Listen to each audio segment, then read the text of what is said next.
እፎይ የምትባል ሰው ወሃብዮች ብትል አሸባሪ ናቸው ብትል ለይተቀም ብትጽፍ የፈለገውን ነገር ብታወራ እኔ አማርኛውን ልንገርህ የኢትዮጵያ መጅልስ እየተመራ ያለው በወሃብያ የሚባሉ ሰዎች ነው። በቃ ፈንዳ ጨስ የሚለውን ስሜት ታውቀዋለህ? ትጨሳለህ። ገና ትልቅ ፓወር የነበረው ኃይል የነበረው ኢትዮጵያ ውስጥ እንደፈለገ መንግስት ሲያሽከረክር የነበረው ኦርቶዶክስ ኦና ነው። የለም ፈርሰዋል። አሁን ዱቄት ነው። የማንንም መጫወቻ ነው። ምንም አታመጡም። የለም ወደ ነበረባችሁ ወደ የድሮ እንትናችሁ እንመለሳለን ብላችሁ እያሰባችሁ ከሆነ የለም ተስፋ ነው መቁረጥ ያለብን። የለም አንድ ሰው ነው ያስቆመው። ራሱ ኢትዮጵያ ውስጥ ያለውን የኦርቶዶክስ ቤተክርስቲያን እንትኑ ሲኖዶሱ አንድ ሰው ነው እንዳለ የሚመስለው። ራሱ በአንድ ሰው ነው። ታዩታላችሁ ከአመታት በኋላ ምን እንደሚፈጠር። እንዳልነበረ ይሆናል። የለም ዲኮር ናቸው ራሱ አለ እንዲባል ማለት ነው። አልገባችሁም እናንተ? ትለበለባለህ፣ ትጠበጠባለህ። አሁን ደግሞ በጣም ደስ የሚለው ነገር መጽሐፈ ምንድነው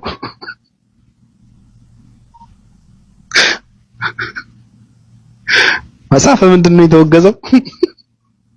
ኦርቶዶክሳውያን ሲጨንቃቸው የራሳቸውን ድርሳናት እና ገድላትን ማውገዝ ጀመሩ።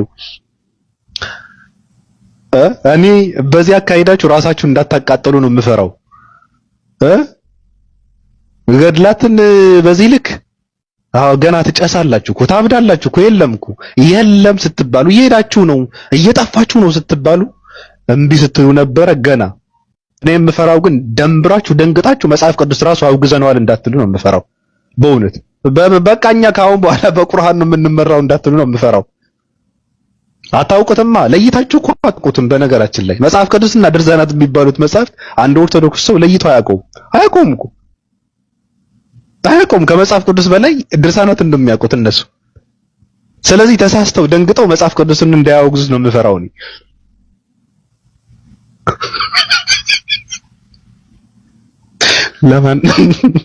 ለማንኛውም ጨርሻለሁ፣ ይበቃኛል። አሁን ፖስት ያደረገው በጣም የሚገርም ጫፉን ላንብብላችሁ። ጽንፈኛው የውሃብያ ክንፍ ይላል ነባሩ ሙስሊም እየደበደበና እየገደለ ከመስጂድ እያስወጣ ይገኛል። በአፋጣኝ ሁለቱ የእምነት ቡድኖች የየራሳቸውን መጅሊስና መስጂድ በሰላም ተነጋግረው የማይለይ ከሆነ ከፍተኛ እልቂት ሊፈጠር ይችላል የሚል አማርኛ ነው ፖስት ያደረገው። አሁን እኔ ሰው በዚህ ልክ ይጀዝባል? በዚህ ልክ ገብቶ እዚህ ጋር በቪዲዮ የሚከፍተው እንደው እንየውና እናውራበት ትንሽ። እንደዚህ አይነት ውዳቂ ሰው ነው፣ ለእንደዚህ አይነት ቆሻሻ ሰው ነው እንትን የሆኑት ማለት የተመቻቹት፣ እንደፈለገ እንዲሆን እሱ ዓላማውን እንዲያስፈጽም እንዲጫወትባቸው። እንደዚህ ብሎ ሲያወራ ሙስሊምን መከፋፈል አለበት ብሎ ሲያወራ ራሱ ክርስቲያን አንድ መሆን ስላለበት አይደለም፣ ክርስቲያን አንድ እንዲሆን አይደለም፣ በዛም የሚጠቀመው ነገር ስላለ ነው።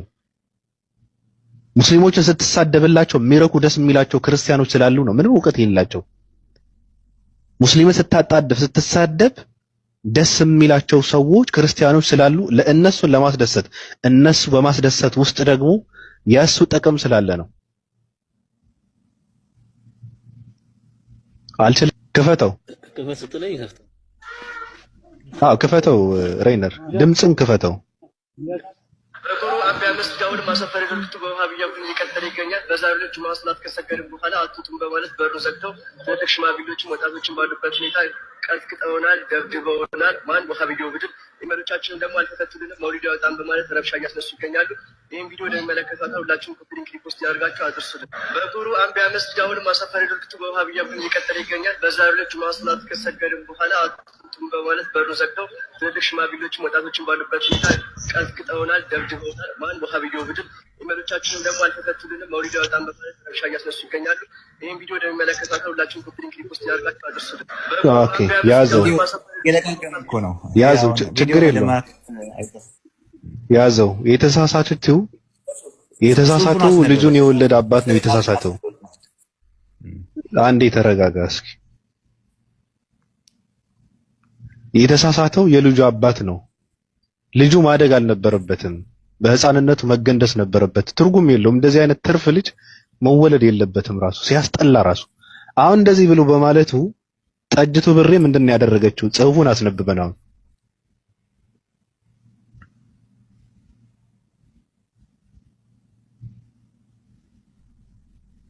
ይነበባል። እንድታነቡ ነው ወይስ ላንብብላችሁ? እንትን አድርገው አንብበው እንዲህ ይላል። ጽንፈኛው የዋህቢያ ክንፍ ነባሩን ሙስሊም እየደበደበና እየገደለ ከመስጂድ እያስወጣ ይገኛል።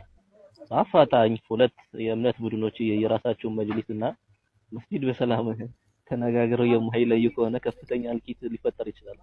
ይህ እንዳይሆን በአስቸኳይ በስምምነት መስጂድ ይከፋፈላሉ፣ የራሳቸው መጅሊስ ያቋቁሙ። አያስቅም እኮ ሬነር። በጣም የሚያሳዝነው ነገር ምንድነው? በእንዝላልነት የምትለቀው ሶሻል ሚዲያ ላይ የምትለቀው ነገር ማንንም ሰው ይነሳና የራሱ ዓላማ ማስፈጸሚያ ነው የሚያደርገው። ስለዚህ ሰው መንቃት ነው መቻል ያለበት። እነዚህ ሰዎች እኮ እኛ የንጽጽር ቁንጮ ትልልቅ አስተማሪ ሰዎች ነን ብለው ራሳቸውን የሚቆጥሩ በእርግጥ እንደዛ ባይሆኑ እነሱ ማለት ነው ምንድነው የሚለቃቅሙት? አንዳንድ ምንም የማያውቁ ሰዎች የሚሳሳቱትን ስህተት እየለቃቀሙ ነው ለራሳቸው ጥቅም የሚያውሉት።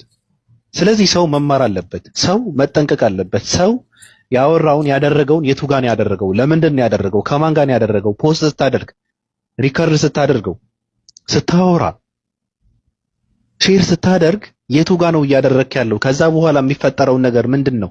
ባወራ ምን ይፈጠራል? ይሄ ማውራው ከማን ጋር ነው ማውራት ያለብኝ የሚለውን ለይተው የማያውቁ ሰዎች በሚያደርጉት በሚሳሳቱት ስህተት አንዳንድ ሰዎች ይመጡና አሁን ምን አገናኘው? መጅሊሱ መከፋፈል አለበት። የየራሳቸው መስጊድ መለየት አለባቸው። ፕሮቴስታንትና ጴንጤ አይደሉም፣ እነሱ አይከፋፍሉትም። የሚመለከው አንድ አምላክ እስከሆነ ድረስ የሚከተሉት ነብዩ መሐመድ እስከሆነ ድረስ የሚከፋፈል መጅልስም የሚከፋፈል መስጊድም የለም። እነሱ ፕሮቴስታንትና ካቶሊክ አይደሉም፣ ፕሮቴስታንትና ኦርቶዶክስ አይደሉም። እነሱ ተሐድሳውያን አይደሉም እኮ እነሱ ጴንጤ አይደሉም። እነሱ ዩኒታሪያን ክርስቲያን አይደሉም። ለምንድን ነው ቤተክርስቲያኖች ምንድነው መስጊድን የሚከፋፍሉት? አንድ አምላክን ለማምለክ ለምንድን ነው መስጊድ የሚከፈለው? አይከፈልም። እየጨስክ ትኖራታለህ እንጂ አይከፈልም። አምልኮ የሚፈጸመው ለአንድ አምላክ እስከሆነ ድረስ አንድ መስጊድ ውስጥ ነው አምልኮ የሚፈጸመው። ይሄ ደግሞ በየቦታው የሚፈጠር ችግር ነው። ትምህርት ቤት የሚፈጠር ችግር እኮ ነው። ቤት ውስጥ የሚፈጠር ችግር እኮ ነው። አንዳንድ ደናቁርት ሰዎች መጥተው ፖስት ስላደረጉ አንስተህ መጥተህ ዓላማዬን በዚህ ላስፈጽም እችላለሁ ብለህ የምታስብ ከሆነ አንተ ደንቆሮ ነህ። ምንም የምታውቀው ነገር የለም። እነዚህ ሰዎች ተመልሰው እኔን ምን ይሉኛል እንኳን አትልም። እነዚህ ሰዎች ተመልሰው አንተ ምን አባህ ገባህ ይሉኛል ብለህ እንኳን አታስብም። አንተ ደንቆሮ ነህ። ምንም የምታውቀው ነገር የለም። እናንተ እርስ በራሳችሁ መስማማት፣ ተቀራርቦ መወያየት፣ በፍቅር መቀራረብ፣ ችግር ካለ ችግሩን መፍታት፣ ሶሻል ሚዲያ ላይ የሚወጣ ፖስት የሚደረግ ለይቶ ማወቅ፣ ትልልቅ ሰዎችን ማክበር የሚባለውን ነገር ነው እንጂ ትኩረት የሚፈልጉ ሰዎችን እየተከተልክ ማስተካከልም በጣም ከባድ ነው። ለማንኛውም ሰውየው ይሄ ነው ስራው። እኔ ይበቃኛል፣ በቃ ጨርሻለሁ። ኤላ አንዴ መጽሐፍ ቅዱስ ይንዱስ ነው ጋኔ እውነት ልንገራቸው አላምንም ጆሮዬን ጨርቆ አለኝ። እውነት ሌላ ሰው እንደሰማው መሰለኝ። መሲ አይደለም ሌላ ሰው እንደሰማው መሰለኝ። ግን መሲ ኦርቶዶክስ ሰለመች እስልምናን ተቀበለች የሚለው አዲሱ የቲክቶክ አጀንዳ ሆኗል። አንዳንድ ኦርቶዶክሶች የሚያስፈራሩም አሉ። አንዳንዶቹ አናምንም እያሉ ነው።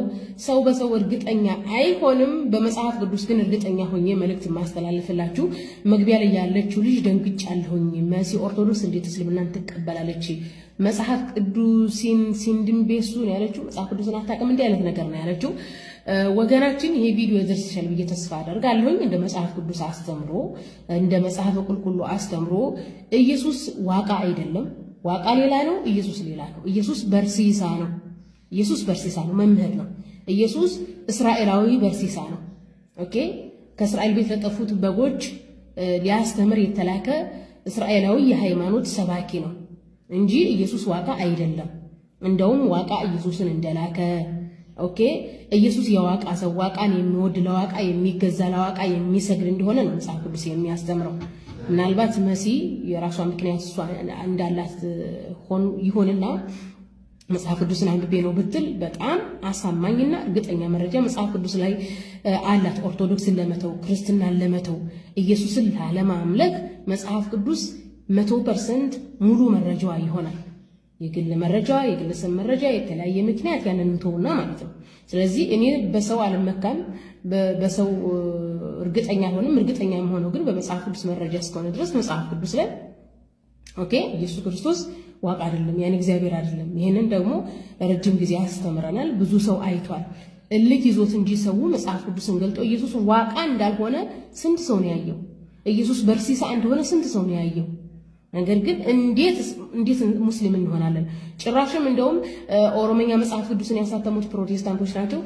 ፕሮቴስታንቶች መጽሐፍ ቅዱሱ ለሙስሊሞች እንዲጠቀም አድርገው ነው ያሳተሙትና ሌላ በልካችን መጽሐፍ ቅዱስ ይታተምልን ከምንሰልም እያሉ እኮ ነው የኦሮሞ ኦርቶዶክሶች ኢቭን ማለት ነው።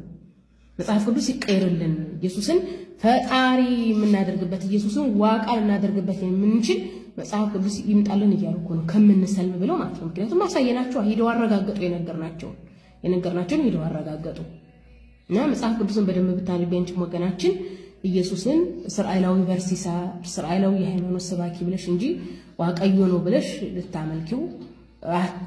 ልታመልኪው አትችይም። መጽሐፍ ቅዱስን ያነበበ ኢየሱስን ዋቀዮ ነው ብሎ አያመልክም። ኢየሱስ አይመለክም። ኢየሱስ ዋቀዮ አይደለም። ይሄን ይመስላል። ሸር አድርጋችሁ ኢየሱስን ዋቀዮ ለሚመስላችሁ ሰዎች አድርሱላቸው። ተራምቢትና ምክንያት የሆኑ አንድ ኡስታዝ ናቸው። የእኚህን ኡስታዝ ንግግር አንዴ አዳምጡ እስቲ። ቦኮ ሐራምን የፈለፈለው ማን ነው? የሙሐመድ ኢብኑ አብዱል ወሃብ አስተምሮት ነው። አልሸባብን የፈለፈለው ማን ነው? የሙሐመድ ኢብኑ አብዱል ወሃብ አስተምሮት ነው። ሀገራችንን ከጽንፈኛ ከቦኮ ሐራም ይህን ሰውዬ ባለፈ ታስታውሱታላችሁ። ሙስሊሙ ማህበረሰብ ሰድቦ ለተሳዳቢ ከሰጠም በኋላ የሙስሊሙ ማህበረሰብ ስም ካጠፋ በኋላ የሰራው ስራ ስህተት መሆኑን ሲረዳ ዛሬ ወጥቶ ባለፈ እንደዛ ያደረኩት እኮ መረጃ አለኝ ምንጭ አለኝ የሆነ ኡስታዝ እንደዚህ ሲል ሰምቸው ነው ብሎ ይመርገራዱን ይዞ ብቅ አላለ። የመርገራዱ የመንደር ሐሚተኛ እንጂ ጂኦ ፖለቲክስም ሆነ በዓለማችን ላይ ስላለው የፖለቲካ ሴራ፣ ስለ ፕሮቴስታንት ታሪክ፣ ስለ ፕሮቴስታንት ሚሽነሪ የማያውቅ ኦኬ ቦኮ ሐራም ናይጄሪያ ላይ ያለውን ማን እንደመሰረተው፣ ሶማሌ ላይ ያለውን ማን እንደመሰረተው፣ ኢራቅ ላይ ያለውን ማን እንደመሰረተው የማያውቅ መንደሬ ሰው እንጂ እንደዚህ በአካዳሚካል የሰለጠነ የታሪክ ሰው የፖለቲካ ሰው አይደለም። እንደውም እኮ ባለፈ ታስታውሱ ከሆነ ትራምፕ ወደ ስልጣን እንደመጣ እነ ኤለን መስክ ወጥተው ምንድነው ያደረጉት? ከአሜሪካን ሀገር የሚወጣው ይሄ ዩኤስአይዲ የሚባለው እርዳታ በተለይ በአፍሪካና በኤዥያ ሀገራት ላይ ሙስሊም የሚበዛበት ሀገራት ላይ ለተለያዩ ሽብርተኞች ድጋፍ ያደርጋል። ዩኤስአይዲን የያዘውና የሚመራው ማለት ፕሮቴስታንቶች ናቸው። ፕሮቴስታንቶች በአፍሪካና በተለያየ አረብ ሀገራት በኤዥያ ሀገራት የተለያዩ አሸባሪዎችን በማሰልጠን እና ድጋፍ በማድረግ በዓለም አቀፍ ደረጃ የእስልምናን ስም በማጥፋት የሙስሊሙ ማህበረሰብ ስም በማጉደፍ የራሳቸውን መረብ ለመዝርጋት የሚሰሩ ናቸው። የመኮምቦልሻ ዩኤስአይዲ የማን እንደሆነ አያውቅም። ዩኤስአይዲን ማን እንደሚመራው አያውቅም። ፕሮቴስታንቶች በዚህ ዓለም ላይ ምን አይነት የፖለቲካ ሴራ እንደሚሰሩ አያውቅም። ኦኬ ናይጄሪያ ላይ ያለውን ቦኮ ሐራም ፕሮቴስታንት ይመስርተው ማን ይመስርተው አያውቅም። እንዴ ይሄ ሁሉ አሸባሪ በየጫካ ያለ አሸባሪ መቼም ንፋስ እኮ በንፋስ አይደለም እኮ የሚኖረው፣ ገንዘብ ያስፈልጋል። ገንዘብ ከየት ያመጣል? ናይጄሪያ በጣም ድሃ ሀገር ናት። የዓለማችን ድሃ ሀገር ናት። ሶማሌ የዓለማችን ድሃ ሀገር ናት። እና ታዲያ ሶማሌ ውስጥ የተደበቀው ገንዘብ ከየት ያመጣል ብሎ ያስብ ይመርኮምቦልሻል። ግም ለግም አብርሃዝ ግም እንዲሉ መረጃ አድርጎ ይዞ የመጣው ይመርኮምቦልሻል። የመንደር አሚተኛ እሱ ዋና ዓላማ ምንድነው? የሆነ መጅሊስ ላይ ተቀምጦ ትንሽ ጥቅማ ጥቅም የሚያገኝበት ከርሱን የሚሞላበት ለማግኘት ነው ሁሉ ሴራ የሚያደርገው እንጂ በኤዥያና በአፍሪካ ያሉ አሸባሪ ቡድኖች ማን እንደሚረዳቸው ማን ከኋላቸው እንዳለ አያውቅም። አያነብ የእውቀት ሰው አይደለም። እኔ ይህን ሰውዬ እንደው ምን አይነት መናጤ ሰው ነው ወደፊት ያመጣው ነው? እሱ ራሱ ወደፊት በመምጣቱ አለማፈሩ እንደዚህ አይነት የመሀይም ስራ ሰርቶ አሳፍሮት ወደኋላ ራሱ አለመመለሱ። አሁንም እኮ ማይክ ሲሰጡት እኮ ተቀብሎ ያወራ ይሆናል። ይመርኮምቦልሻን ያንተም በሆነ እኔ ራሴን አጠፋለሁ። በዚህ በሰለጠነ ዘመን ካላንዳች መረጃ ካላንዳች ዕውቀት ወጥተህ ማይክ ይዘህ ስትናገር አታፍርም? ራሱ ይኸው የመንደር አሚተኛህን ወሬ ይዘህ ወጥተህ ለማህይማኖች አሳልፈህ ሰጥተን ማህይማኖች ካለምንም መረጃ እየሰደቡ ነው። ስለዚህ ይህን ቪዲዮ ለዚህ ለልጅና ለዚህ ለመርኮን በሻ አድርሱልን። እነዚህ ሽብርተኞች የሚረዱት በአውሮፓ የክርስቲያን መንግስታት ነው፣ በዩኤስአይዲ ነው የሚረዱት። ዩኤስአይዲ ባለፈ ኤዲት ይደረግ ተብሎ የቆመው ለምንድን ነው? እንኳን አይደለም በአፍሪካና በኤዥያ ያሉ ሽብርተኞችን አይደለም ኢቭን ግብረ ሰዶሞችን ይረዳሉ። ምክንያቱም ማህበረሰቡን በቁጥር ማሳነስ ነው የሚፈልጉት። ግብረ ሰዶም የተለያየ አሸባሪ ከፈለፈሉ በኋላ ዙረው ደግሞ በገንዘብ ግብረ ሰዶምን እናስተምራለን፣ አሸባሪውን እንዲጠፋ እንሰራለን ይላሉ። ይህ ሁሉ የፕሮቴስታንት ሴራ ነው። በሐጂ ሙፍቲ ሞት ከዋሃብያ ይልቅ ኦርቶዶክሶች ወንድሞቻችን እንዲሆኑ በይፋ አሳይተውናል። አገራችንን ሰላም አላህ ያድርግልን ብቻ። ኦርቶዶክሶች ወንድሞቻችን ናቸው፣ አገራችንን ሰላም ያደርገው ብቻ። ምን ነው ሸፍተህ ጫካ ልገባ ነው ከፋኖ ጋር ጫካ ገብተህ ልትገድልን ትፈልጋለህ እንዴ? እንደነዚህ አይነት ሰዎች ኦርቶዶክስ በልኳ የቀረጸቻቸው መንጋ ናቸው። ስለ እስልምና አያውቁ። ኢቭን በዚህ ሰዓት አጀንዳ አድርገው ሲይዙን ረጋ ብሎ ወንድማማች ነን እኛ በመካከላችን ያለችው ልዩነት ይችን ትመስላለች ብሎ ማስረዳት አይችልም። ይሄን ቪዲዮ እንዲሰራ ያደረገ ዛሬ አንድ ወንድም ቪዲዮ ሰርቶ አየሁኝ። ወርቃማው የነበሩ የእስልምና ዘመን ላይ ሙአዊያ ኢብኑ አቢ ሱፊያን እና አሊ ኢብኑ አቢ ጣሊብ ረዲየላሁ ዐንሁ ወአርዳሁም በመካከላቸው ትንሽ ችግር ተፈጥሮ ነበርና ይሄን ችግር ያዩ የካህዲያን ነገስታት ሙአዊያ ጋር እንትን ወንድማማችነት ለመፍጠር ፈለጉ። ልክ ጅላንፎ መግቢያ ላይ ኦርቶዶክስ ወንድሞቻችን እንዳለው ማለት ነው። ከዛ ሙአዊያ ምንድነው ያለው? አሊ ወንድሜ ነው፣ እንደውም ያንተን አንገት ቆርጬ ለአሊ ስጦታ እንዳልሰጠው ነው ያለው። ምክንያቱም ያ ካፊሩ ሙአዊያ ጋር ወንድማማችነት ፈጥሮ አሊን ገሎ የአሊን ራስ ቆርጦ ለሙአዊያ ስጦታ ሰጣለሁ ነበር ያለው። ከዚያ ሙአዊያ ምን ብሎ ነው የመለሰው? ወንድሜ ነው፣ እንደውም ያንተን ራስ ቆርጬ ለአሊ ስጦታ እንዳልሰጠው ነው ያለው። ነገር ግን በዚህ ዘመን ያለ ሙስሊም በተለይ የኢትዮጵያ ሙስሊም ስለ እስልምና ታሪክ አያውቅ፣ ስለ እስልምናው አያውቅ። በባዮሎጂካሊ ብቻ ዝም ብሎ በዘር የተላለፈለትን አህመድ መሐመድ እየተባለ ኖረ እንጂ ስለ እስልምናው አያውቅም። እዚህ በየሶሻል ሚዲያ ላይ ይወጡ ኦርቶዶክስ ወንድሞቻችን የሚሉ ጅላንፎች ስለ እስልምና አያውቁም። ኦኬ ወሃቢያ ምናምን ሲባል ራሱ አያውቁም ምን እንደሆነ ለማስረዳት አይሞክሩም እንኳን እንዴ። የሙፍቲ መምህር የነበሩት እኮ ወሃቢያ ናቸው እኮ። ሙፍቲን ያነጻቸው ወሃቢያ የምትሉት እኮ ነው። ወሃቢያ ደግሞ የሰው ስም ነው ደግሞ እኮ፣ ስድብም አይደለም፣ የሆነ የተለየ ነገርም አይደለም፣ ልዩነትም አይደለም። እንዴ አሁን እነዚህ እንዴት ነው ደግሞ ዙሮ እንዴት ነው አንድን እስልምናን የሚሳደብን ነብዩን የሚሳደብን በተለይ የኢትዮጵያ ኦርቶዶክስ ቤተክርስቲያን ለዘመናት የነብያችንን ስም ስታጠፋ ኖራ እንዴት ነው ኦርቶዶክስ ወንድሞቻችን የምትሉ? ወንድሞቻችን ናቸው እንደነዛ አይደሉም እኮ። ሙስሊሙ ሁለተኛ ዜጋ ነው በኢትዮጵያ፣ ኢትዮጵያዊ አይደለም፣ ባሪያ ነው፣ አገልጋያችን ነው ብለው ነው የሚቆጥሩን እኮ። በነገራችን ላይ መጽሐፍ ቅዱስ ላይ አገር መምራት የሚችለው እስራኤላዊ ብቻ ነው፣ ከእስራኤላዊ ውጭ ያለው ህዝብ እስራኤል ሊያገልግል የተፈጠረ ባሪያ ነው መጽሐፍ ቅዱስ ያስተምር። የኦርቶዶክስ ማህበረሰብ ያኒ ስልጣን ላይ ምናምን ያሉት ወይ ማህበረሰብ ኦርቶዶክሶች የሚያስቡት እንደዛ ነው። ሙስሊሙ እኛ ሊያገለግል የተፈጠረ ባህሪያ ነው ብሎ ነው የሚያስቡት። እንዴት ነው ኦርቶዶክስ ወንድም የምትለው? አንተ ለኦርቶዶክስ ምንድነው? ባሪያ አገልጋይ ነህ። ዜግነት የኢትዮጵያ ዜግነት የማይሰጥህ ምናምን ነህ። እንዲሁ ከጧት እስከ ማታ ብታስተምሯቸው የማይገባቸው ናቸው እነዚህ። ምክንያቱም ሀይምነት ቤት ስለሰራባቸው ማለት ነው። ለማንኛውም ይህን ይመስላል። እነዚህ በኦርቶዶክስ